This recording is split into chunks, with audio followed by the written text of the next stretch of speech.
Definitely, as you're seeing, this is what their early game looks like. They have so much control of the field that they have the full retail, and they even stretch as far down as the river bend as well, where sometimes, like in this instance, Unknown's off on the mountain front, getting all the loot over there too. Jeff, listen, Jeff's been all over the map today. My gosh, this crew, we've seen them land on top of different teams over and over. The last team they landed on was XZ. They didn't find success. Now they're on top of Coop, Fishy, and Chap here. Let's see how this early game's gonna go for them. It's not looking good as Chap's gonna find a bunch of shots, but Coop's already down. And this is what gets so scary. It is these teams that qualify that don't have their drop spot and they break things up. We're seeing teams that don't manage their storm surge. They don't know where to go, and it causes huge issues for these teams that have their playstyles. They practice day in and day out, but only against the other pros. It's only until these qualifiers that they go up against other teams they're not used to going up against and playstyles they're not used to versing. So right now, Fishy, one of the best solo players in NA East, has to pull off something close to miraculous to try and recover this game. Trying to find something big, and this game is already just getting so hectic, Monster. The amount of people alive is just already so much less. It's the end of the day. The nerves are kind of at their end. Players are getting frustrated. They're changing their game style. They're not being as patient, and it's creating fights like this. But Zlem, Bank, and Narwhal able to close this one out, and 24 points on the board. Those eliminations are going to be crucial coming into tomorrow with those extra few points. But this is the thing. I mean, you know, what are you waiting for, right? Paper and Haz did that. Chaotic as well. They took that fight to the steamy stacks. You know, air vents the round before that, so we are seeing different stuff. This is a fight that we've seen go over and over again, though, here in Salty. If we didn't have such a good observer team, I would think we keep getting old replays. This fight has looked the exact same every single time we tune into this team. It is always Clicks, Bizzle, and Illust on the outside, holding down a team here on the inside, and I swear it's a different team almost every single time. Yeah, this time around it's going to be N-Pen from the Authority there, which means Aspect has to go down too. And Aspect is actually going to trade out Bizzle, so making it a lot closer competition than what we initially thought. Look, Aspect on the left-hand side, Zuni's on the right now is going to secure high ground. So all of a sudden, this is Team Authority on top. Team Salty Springs, which is Straw Hat Charlie, Spang, and T there, they're on the backside. They're still full-on trio. They have the most advantage of the situation as Zuni jumps back on down. I mean, it's going to work out. They're trying to get to this reboot round, but no, the Team Salty here, Straw Hat Charlie and company, are trying to hang out and stick around to see if they can actually cancel this, because they're all in the zone now. Spangu left behind. Clicks is going for the 1v1 right now. He does end up getting the pinch, though. This is looking very good for Clicks. All he has to do is avoid the shot. Okay, but the impact, the shockwave is going to go ahead and buy this team some time, so it's not going to go in their favor, not the way they probably expected it to, but, I mean, if they need the reboot or to get the pickup here, they can. It seems like, to me, though, they might not have that reboot card.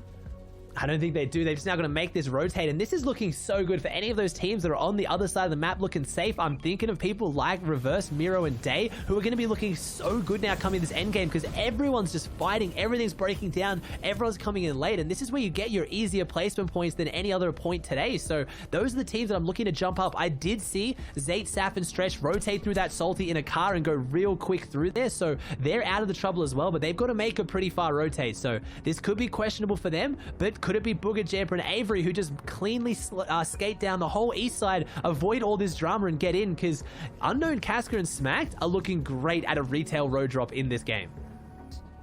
Yeah, and I've seen Gabe, Tahi, and Sprite do quite well in the Cash Cups, so doing well in those open formats and more of those more elimination-based formats, but clearly, like, kind of finding a bit of their stride when it comes to these placement games now as well, because they're averaging a pretty decent placement of 15th, but it is the elims that's kind of carrying them through, but they do have a chance at this as Divine gets an elimination onto Nanolight, a team that we haven't really seen anything of here today, Monster. 100%. Now it's time, though. It's time to really step it up here. It's the rotation time.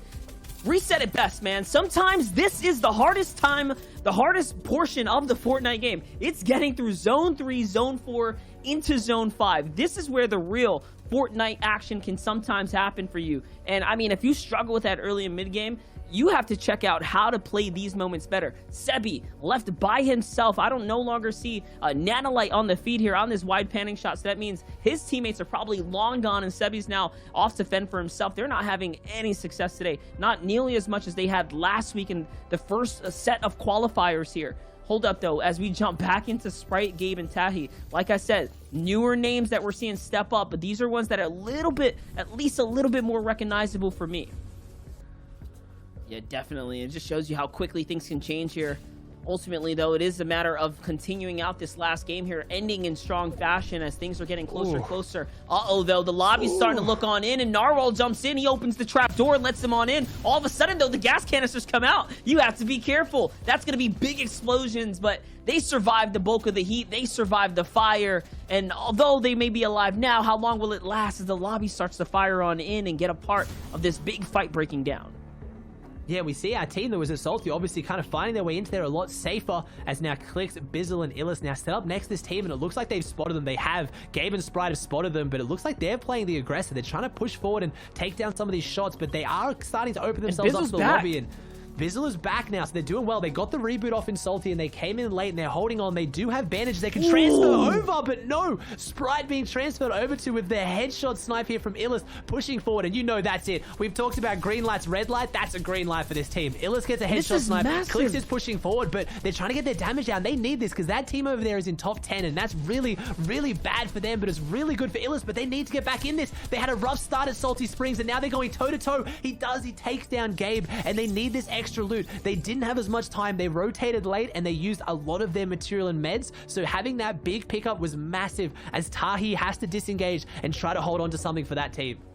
That was an exciting clash between Team 13 and Team 11. It shows you how much these eliminations matter, how quickly things can change. Because if you fall now, that's it. Your momentum's over. You're out of the game, and then someone else will take that spot. As we jump in with Posick, Except, and Graska, trying to do the same now. Putting action into motion here. Literally looking for fire range for anyone here in that mid-ground, trying to force players off this layer. Now, the lower you go now, the more likely you are to not win this game. You have a piece of the mountain, a piece of the high ground. You need to hold it. You need to hold on for dear life, because once you commit downwards, if the zone doesn't favor you, it's over.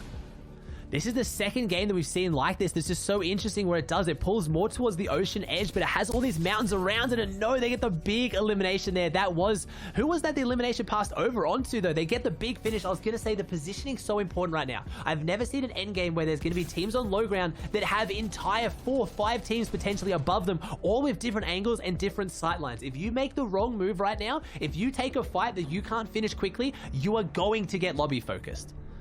100%. It's Larson, Oliver, and PulseOntics here trying to avoid just that. 61 points, 3 eliminations. Literally, they are in the top 10 right now. They've been holding on to it for quite some time here, just consistently, slowly chipping away at the entire thing. Someone's actually going to go on and shockwave or crash pad across from up above. Yeah, it's going to cause a little bit of disruption. They're going to change layers now. That means that the complete enemy that was up above is now long gone. It's time for them to get a move on. They don't want to rotate too late now.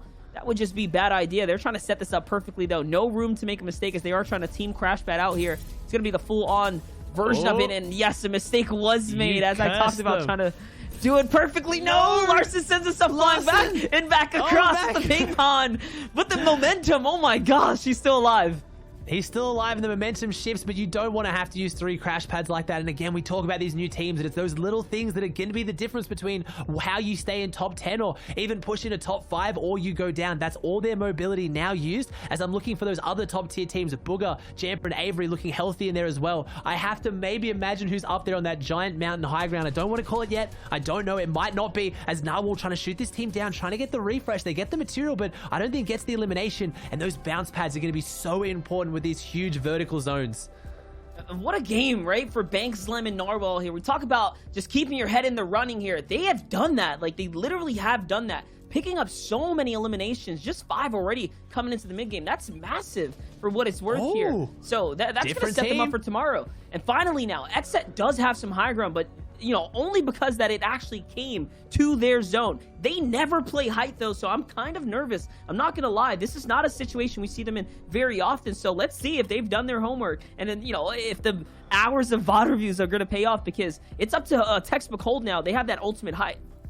And that's it. We've seen teams that are used to high ground playing it so well. Zayd's team, Booger's team, they split. They know what they're doing. One player goes ahead, and I'm sure AV, Rorschach, and Knight know how to play it well, but is it as well as these other teams? Because you're going to need to hold it when plays like this are happening. Is this going to be a bounce pad shockwave for height? They're not going horizontal. I think they're going vertical. They are going vertical. They're not high enough though, and oh my gosh, we're going to have one of the most exciting endgames you've ever seen with a zone with this much verticality. Everyone's scrambling. The mobility comes out. The shockwaves come out. It is target target practice if you make the wrong move. I talked about this. If you go the wrong direction, if you build one box too few or too many, you are getting focused and your whole game is over. This is game 6. Your tournament is over if you make a mistake right now. This is such a ridiculous rotate. 100%, and Zexro, Calc, and Macwood know how to operate this one. They're doing pretty well here, recycling old builds. Macwood is leading the rotate. Zexro has to catch up, though. It's all editing. It's going through old builds, and now they're getting trailing behind into the zone as Smacked finds paper in the feed there, too. There's still 40 players alive here. Zexro is now by himself in this mid-ground layer. Yes, he's going to find someone on the way up to the top. That's going to be a second elimination. Night Shark and AV do manage to continue to hold high ground, and Calc makes his way over the mountain. Now he's in that mix, too. But there's so many players there. It's just not safe. Not by any means. And AV's got the shockwave, so if someone tries to take this, I have to think they can hold it. They're scouting out where zone goes. They're marking it, and oh my gosh, AV with the laser, with that epic assault rifle on high ground, getting the easy elimination, and they're tapping as close as they can to that mountain, and then I have to imagine that AV might try and shockwave ahead and take this. I don't know. They're sitting on the backside, and these are the positions where maybe something will go wrong if someone goes for it. Saf has fallen now. Shark does. Shark goes forward and takes it. They're reconnecting, and they're playing high ground so well, Monster. They're showing us, they're like, hey, you guys should not doubt us. We play low ground well. We also play high ground extremely well as they look so dominant. I see Kanata down the low ground. Oliver OG still up though, so our new team on the block in top 10 having a really, really good game 6. Definitely, and you needed Saf to go down there. You can't keep giving that first place team any points, so just like that, they're now out of the running. This is going to make it a lot closer for Unknown Army. Casker, Schmacked, right, who are still alive in this game. Avery, Booga, and company still in that low ground as well, and you can see it's just a scramble down there. It's so messy. It's just going up and down this terrain, and finally now down into the deepest depths of this cliff here. So down comes XZ as well as they have to get into the action. Finally, closer and closer now. Posic and XF and Graska, though, putting in some big pressure here, and they're running this low ground layer, forcing everyone else lower and lower, too. And this is not what Rogue Shark, AV, and Knight wanted. If it went up that mountain, they won, hands down. It would have just been the easiest win ever, but the zone came back. All these players' breaths, they were holding with bated breath, waiting for that zone to show, because now it goes back down, so they can stay on low ground, and it goes through old builds. It gives them that breathing room, but as I say that, Knight Shark and AV, they're working their way down. They don't want them to have too much breathing room. They want to suffocate them. They want to get the damage out, as Graska on the mid ground now, trying to find what damage he can to, drops down, and this trio is playing so well. They're all together, controlling the low ground. It's almost like they've taken over Rogue Shark, Knight, and AV's position, right, Monster? This is the team we're used to seeing on low ground. They're on high ground. Graska's like, sweet, this is my chance to show that I can play the low ground as well. Player in the box, doing some serious damage, though, to the whole trio. Takes down Posic. It's Avery, though. Avery and Jamper are both down here, creating that insane pressure. TJ goes down. Graska showing why he is a World Cup qualifier, doing what he can here on the low ground as he pushes his way back through, gets some breathing room, but it's not for long, Monster. That mountain is still right there, and zone is starting to go up it as the player's going down it straight into Graska's box. He falls. Can he take down both of them? He does. That's the victory out right there. Graska tries to close it out from low ground. Such a good performance, but of course, it is the XZ boys. Definitely. Sometimes you got to look before you leap, and AV did just that, looking right down. Absolutely. This is the breakdown. All the winners on this page. Well, second, as we've just seen, obviously in first place, Zayt, Saf, and Stretch, extremely consistent, but more consistent than that in terms of average placement is actually Unknown, Casker, and Smacked in second.